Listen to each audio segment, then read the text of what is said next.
ex-girlfriend's family during the holidays was the worst weekend of my life. They lived in a different state than my ex Kaylee and I. We were on Long Island in New York. They were all the way up in Vermont.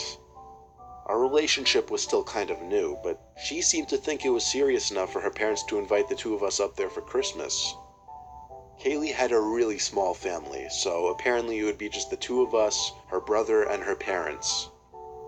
Pulling up to the house was a pleasant surprise. The house was beautiful, and it stood on a huge, well-kept property secluded from any other houses. As Kaylee and I got out of my truck, her parents came out to the porch to greet us. First impressions, they seemed friendly and weird, an unexplainable type of friendly. The father didn't smile, but he shook my hand, patted me on the back, and said it was great to meet me. The mother hugged me, showing a lot more emotion, but something about her face was a bit off-putting. She had a really wide smile that seemed a bit exaggerated. The house was as beautiful inside as it was outside. It had a wooden lodge-type atmosphere to it. A little while later, I met Katie's brother Paul, who got home from work. He was a really socially awkward dude. He had a bowl cut and had a whole tattoo sleeve running up his arm. We had dinner, which was awkward at certain moments, but other than that, it was kind of normal. After dinner, we watched a Christmas movie in the living room. I tried not to make eye contact, but I could tell Paul kept looking at me for extended periods of time, on a few different occasions.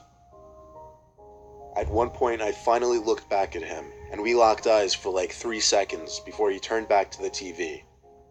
He was giving me the most judgmental stare I'd ever seen, and it made me only more uncomfortable.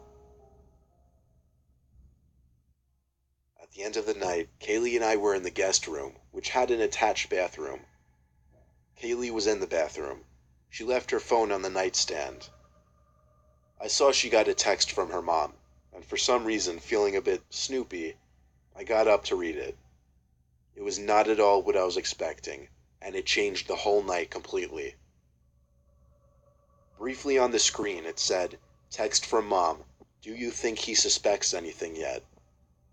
But the message quickly switched to new message, I'm guessing because she had iMessage notifications set to hide once the phone locks. I wanted to read what was said before that, but her phone had a password, unfortunately. I could actually feel my heart pumping now. Kaylee came back into the room. I kind of gave her the cold shoulder because my mind was racing.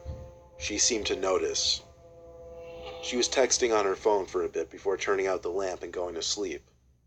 I couldn't sleep, though. I was rolling around for hours wondering what that text meant, and if it was about me. And what the hell was up with her brother? It was exactly 2 in the morning when I heard Kaylee get out of bed, but she was doing so very quietly. Normally I'd find this to be a kind gesture, but under the circumstances, I was finding this suspicious now. I didn't move. I pretended to still be asleep. I heard her come to my side of the bed and stand there for a few moments, then leaving the room and walking downstairs. Then I heard someone else walking downstairs, and then another person. Something was going on. I went over to the top of the stairs to listen to what was going on downstairs. There was a bunch of talking, but in very low voices. I walked down a few stairs quietly. The talking was coming from the dining room by the stairs. It sounded like they were planning something. I heard Kaylee say something like, "When I go back up, you stand by the door." Then I heard her brother say something, but what was going on was really starting to hit me in the face, or at least what I think was going on. I went back to the room to grab my stuff and leave. As I was grabbing the keys, I noticed something in the corner of the room. I turned the lamp on, which exposed Kaylee's dad sitting in a chair in the corner of the room, blank expression on his face behind his glasses, staring at me. I screamed at least 4 times, "You're all crazy," as I ran to my car. I put the car in drive practically before the car was even fully on, and floored it out of that long driveway back to the road. I didn't stop once except for gas. And at that gas stop, I checked my phone and saw Kaylee texted me saying, "What the fuck happened?" I didn't respond. Not until later that night when I got home. I said, "I don't know what you and your sick family were planning on doing to me. I don't want to know. Don't ever contact me or come near me again, and I won't report this." I said this only because I knew there was no proof at all of what happened.